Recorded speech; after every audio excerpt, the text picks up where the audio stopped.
What's good, y'all, man? It's Striving to Prosper here, and I'll be showing you the fundamentals of the index. The index is important for one good reason: to earn credits. We all need credits, we all want credits, and especially if you're a beginner at this game, you're gonna need a lot of them. Now, this video isn't based off the best credit farms in the game. We're just mainly focused on the index because there are a lot of other ways to make credits really quickly, but we're gonna stick to this right now and we'll talk about the best credit farms in another video.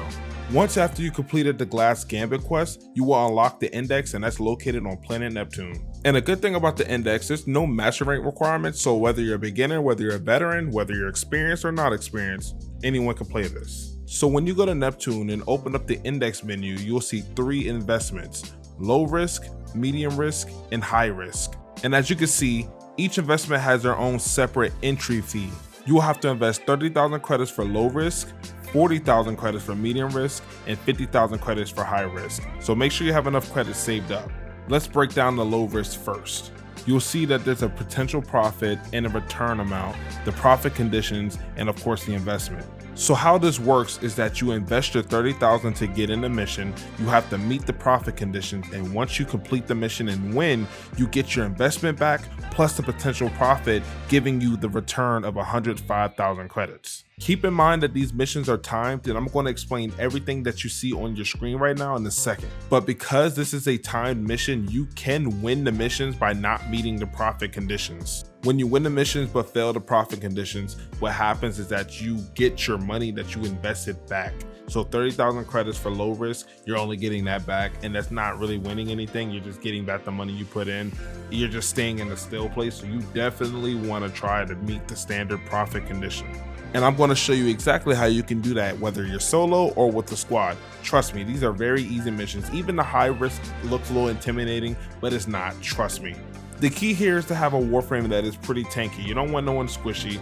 Even if you're here for a couple of rounds, you definitely want to have a Warframe that can survive and take punishment well, because you don't want to end up dying after collecting like 20, 30 index points, because if you haven't noticed, that's what financial stress is. The more index points you collect, the less health you have, the less shield you have, and there's energy drain. Yes, you do get a buff, but it's still, you will die if you don't have a tanky frame. Now, for my baby 10 out there, fear not. You don't have to break the bank. You don't have to sweat and make the most in-game build out there. The index is very easy. It doesn't take that long until you hit up the high ranks. So the longer you stay, of course, the harder it gets. So if you stay here for like 1 to 2 rounds, you should be fine. A simple Rhino, a Naros, Revenant. I like to use Revenant personally, but you can pick a frame that you have in your arsenal that can kill, survive, and you should be good. Now, of course, you want to do the high index, and I'm going to show you a build that's great for high index. Now, your build doesn't have to look exactly like this. This is just what I feel like is a good setup. This is also my go-to Revenant build for a lot of things, so I went for growing power and preparation. You can change those to whatever you want. Prime continuity for ability duration, transient fortitude, umbral intensify, blind rage, and augur secrets for ability strength.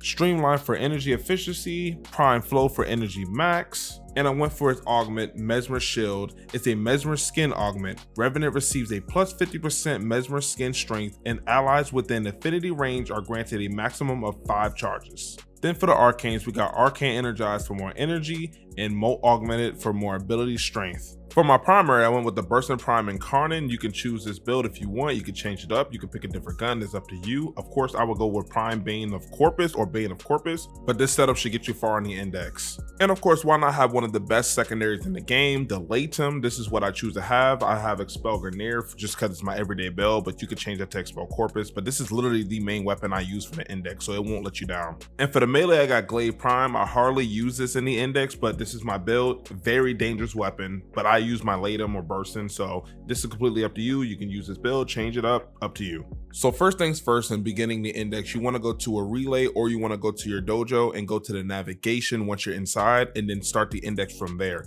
You have a higher chance of spawning outside than inside. The inside is clunky, it's slower, it's just nobody wants to be inside. It's better to be outside. So we've entered a high risk investment for the better reward, and the objective is simple. There's 2 goals, your goal and the enemy's goal. Everybody has a green shard within them. If you are killed, you drop a shard. So when you see me kill the enemies, they drop these green shards, and actually you see them hovering over me. That means I've collected one. The more shards you collect, yes, the more points you'll get, but there's a benefit of having a lot of shards at once. There's a bonus amount.